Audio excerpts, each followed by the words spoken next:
I'm Mark Callie in Mr. Saltwater Tank, and this is my coverage of MACNA 2016. I used the Synergy Reef overflow on my tank and my client's tank, and this year Synergy has completely redone it and renamed it the Shadow Overflow. I'm here with Rick. What makes this thing different than the Synergy Reef overflow? So the number one difference, Mark, is going to be it's 100% injection molded, no seams. We have interlocking parts now. You can see with the lid here, it snaps in place, so there's no room for salt creep to come out. No more bulkheads, which allowed us to put 1.5-inch plumbing now inside of our 16-inch overflow. Really? Correct. So your 16-inch box has all 1.5-inch fittings through here. That's right. So how did you get that done with the size of plumbing in here? What we did is we actually molded our own fittings. So now we have 1.5-inch fitting that actually fits in here and allows you to fit it inside a tight space. Okay. So this is the outer box. What's the difference on the inner box? So the inner box is also a seamless design. So you have no bonded edges, no seams, bulkheads that are actually molded into the overflow itself. So the seams aren't going to leak, the bulkheads aren't going to leak. Correct. And then it's also polycarbonate as well. So it's not acrylic, it's bulletproof material. Have you tried that? No, but we can give it a try. But for now, if you have this old Synergy Reef overflow, the 16-inch model, you can upgrade to this new overflow without having to do anything different on your tank. Correct, yep. And it's all dependent on how you drilled your tank. As long as you used our template, it'll fit fine. I mean, I've certainly been happy with my box. No complaints. I'd like to see you guys continue to step up your game. We appreciate it, Mark. Keep up the good work. Thanks. All right, a sweet overflow for reef-ready tanks. I got that handled. But what about the nano tank crowd, and what about the newbie crowd? One of the hardest parts about getting a saltwater aquarium set up for newbies is getting fish and eventually coral. What to pick and when do you introduce it? Well, one company's taking the guesswork out of the whole saltwater game, Biota Aquariums. I'm here with Kevin. This looks like a nice starter package, but there's more to it than just this. Yeah, it is. This is the first complete marine aquarium. And when we say complete, it's not just with light, pump, and filter. It includes live rock, live sand, and fish, along with optional soft corals. Fish and coral. Yep. So how does that work? Does it all show up day one? No. First they set up the tank, they wait a couple days, then they can activate their code on my website for their live rock. So the live rock shipped wet, very live. They put it in the tank. Of course the live sand's already in the tank, so the cycling's process is starting. And then once the rock's in the tank, they can order the fish and corals to be shipped, which the whole process is about 2 weeks. Okay, so you're actually making people slow down, go through the cycling process, help them not get over anxious. Yeah, I mean, there is a process, but the real key to it is that they're using a live rock that's cured. We've partnered with Real Reef Rock. They're using the live sand. It's 2 little fishies. It's got real bacteria in it, so this is all important. And then, of course, the feeding. Once those fish come, we want to make sure that they aren't overfeeding and causing that cycle to get out of control. Interesting. And the fish you said are preconditioned, so there's no quarantine needed on the hobbyist side. That's correct. All the fish are coming from our Marine Life Center and are going straight to the tank with no chain of custody. And there's a 15-day guarantee as well after you receive the animals. Okay. So what kind of fish are we talking about? We started with 2 clownfish. Very popular. We figured the beginners would really appreciate that. Of course. And then a Rainford goby, which is cultured in Palau from our partner Biota Marine Life Nursery. So all these fish are captive bred then? Everything in the aquarium is not from the ocean. So it's truly take the guesswork out, set the people up for success inside of captive bred fish and coral. We certainly are aiming to do that. All this talk of captive bred fish led me to talk to a wholesaler who hangs their hat on captive breeding. Captive bred fish are the future of the saltwater tank hobby, and I'm here with Cindy from Quality Marine. We've got a tank full of captive bred fish behind me, including some first. Yes. Royal Grommas, Yasha gobies, yellow tangs, and flame angels. Yeah. Now you have some unique experience with one of these guys, the Royal Grommas. Tell me about that. Well, actually, it's the Yashia gobies. Okay. And I am a graduate of Roger Williams University, where these little guys were actually cultured and bred.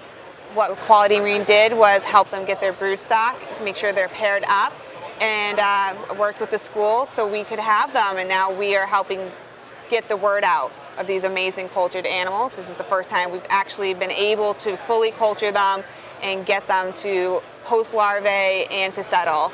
So you were actually involved with the projects while you were at Roger Williams? I was involved in getting them started. I unfortunately graduated before they started doing the really cool stuff. Graduation happens. Yeah, it does. And now they have all this incredible stuff and they keep moving. They're moving forward with other gobies and other species. Like look downs, we're going to be getting some new look downs from them next week. Cool. Very fun fish-only fish. Yes, absolutely. They're going to be great for the public aquariums. Now, I'm always encouraging hobbyists to support local fish stores and grab captive bred fish. Purchase them whenever you can. Absolutely. If their local fish store doesn't have these guys, how do they get them? You know, they can contact our sales reps at Quality Marine and we can set them up and get them out on their shipments. You know, we want to support these local businesses and we want to push these cultured animals because that's the future of the industry. Absolutely. Good work on getting them out there, getting them Thank started. you. Getting them out Yeah, there. absolutely. You know, we need to protect our oceans or we're not going to have an industry in 10 years. So this is the future and we're going to do whatever we can to help promote it. Well, the tank looks great. The fish look great. Yes, we're really happy with it. Keep up the good work and now see if I'll get my hands on some of these myself. Oh yeah, absolutely. You need to. Thanks, Sydney. Thank you. More talk of fish, coral, and tanks reminded me, if you're going to spend any amount of coin on your setup, protecting your investment with a tank controller is a given. And I needed to check on someone to see how many tricks they had up their sleeves this year. I'm here at the Neptune Systems booth with Terrence. Terrence, this looks like the core pump, but you're telling me it's actually available this year? Yeah, thanks. Appreciate that. I gotta give you a hard time, man. Well, yeah, it is the core, and yes, last MACNA we did talk about this, so it may seem a little Groundhog Day. After MACNA, we were working hard on it, found ways we could make it better, and then decided, you know what, let's get back to this. We've got an Apex to do. We've been doing an Apex for a while, put it on the back burner for a little bit, came back to it in spring and said, okay, what are some of the things we can do to make this better? It wasn't where we wanted it before. Let's have it, ready to show at MACNA again. So it's out, it's available, or soon? It will be available soon. We're hoping it's going to be a this year product, and we think it's very likely that it'll be a this year product. Okay, so speaking of new products, I'm seeing some kind of ATO system here. The ATO in there is pretty cool. It's actually connected up to a module that we have called the FMM, the Fluid Monitoring Module, which you also might have heard of before. Which are up here. Yes, it's right up there on the board. We can take a look at it. Take me to that. So this is the FMM module. It looks very similar to the way it did last year. It's got 4 inputs in it, and like last year, we have flow sensors here that you can monitor the flow on all sorts of different parts of your aquarium. Okay. Whether it be the drain, right, to know exactly how much flow is coming through the tank, or even a 1/2-inch flow sensor for a manifold going to a reactor, okay? So those plug right in there, but if you don't want to use 4, you can use 2 of the flow sensors, Okay. and maybe leak detection probe.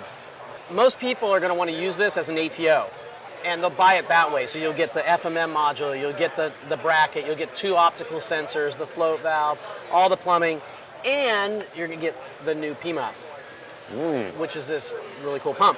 It's 24-volt DC pump. Okay. Or since this can do 14 feet ahead, 14 feet. yes, even from the lower floor in your house. Wow. The second part of the real cool thing about the FMM is it's the first product that we've made that can run standalone without an Apex. No Apex needed. No Apex whatsoever. If you plug in the 2 optical sensors into it, plug in the PMAP into it, plug it into the power, set it at the water level that you want in your sump, it'll just run and keep it at that water level. Wow. So that's plug and play Apex independent. Oh, absolutely. And if it goes over the second water level sensor, it's got a little speaker in it. It'll scream at you. Set an alarm, yeah. Yeah, set off an alarm. And since you have 2 ports left over, you can still even use a leak detector in those ports, and it'll set off the alarm without an Apex. Independent. Wow. Yeah. Wow. And the cool thing is for a lot of people, maybe they haven't, quite figured out why they need to have, an aquarium monitor and controller yet. Okay. Which is fine. But they need an ATO. They buy this and they know, hey, down the road, I can always plug it into my Apex and Sure. get extra features out of it. So it can grow with you, but this will at least get you in the door. Absolutely, that's exactly the point. So all this has to do with fluid monitoring. A big part of our tanks is also lights. So it looks like there's a new light over your display tank over we've here. done a lot of stuff in lighting in the last couple of months. A lot of new lights have come out, so that means people with their Apexes want to control them. So let's go look at that. Absolutely, let's go. So it looks like lighting control, Terrence. Yeah, one of the things that's really important for us is staying on the forefront of controlling devices for people. Right now, we just got 2 new lights out there, the Prime HD. and the Radeon Gen 4 light. Both of them now are controllable on the Apex. Really? If you have the WXM, you need the WXM obviously for the Radeon. Okay. But for the AI Prime HD, the 52 HD, the 26, no extra hardware is necessary. Ready to go. Just ready to go, it'll work. Wow. Yep. And this looks like a new light that was new on the market overall. Yeah, and this is a really cool, different way of going about it. In the past, what we've done is just tightly worked with the manufacturers to do all custom programming to make their stuff work. It means that it takes it a lot longer to get some of these things to go to market, and some of the smaller guys can't get their lights controlled by the Apex, especially the new Wi-Fi lights. What we did is create this thing called Internet of Things aquariums. So you might have heard of the Internet of Things, your Nest thermostat and whatnot. Well, there's a lot of devices in the aquarium world, and they're all in these disparate control, systems with different apps and everything. Right. So what we want to do is give all of these companies basically a piece of code and say, here, use this, and now your light can be controlled with the Apex. So MaxSpec is one of the first companies to actually use the Biota to make their light work with the Apex. And of course, we know MaxSpec doesn't just make the light. What else do they pumps. make? They make a gyre pump, and that one also will be controllable directly in the Apex without the need for a module or anything. Wow, no extra hardware. No extra hardware. We just want to give the customers what they want, and again, like you said, make them successful, make it easier for them to take care of an aquarium and enjoy the things that they really love, the fish, the corals, everything, and be the best aquarist they can be. It's great, man. Keep up the good work. Thanks.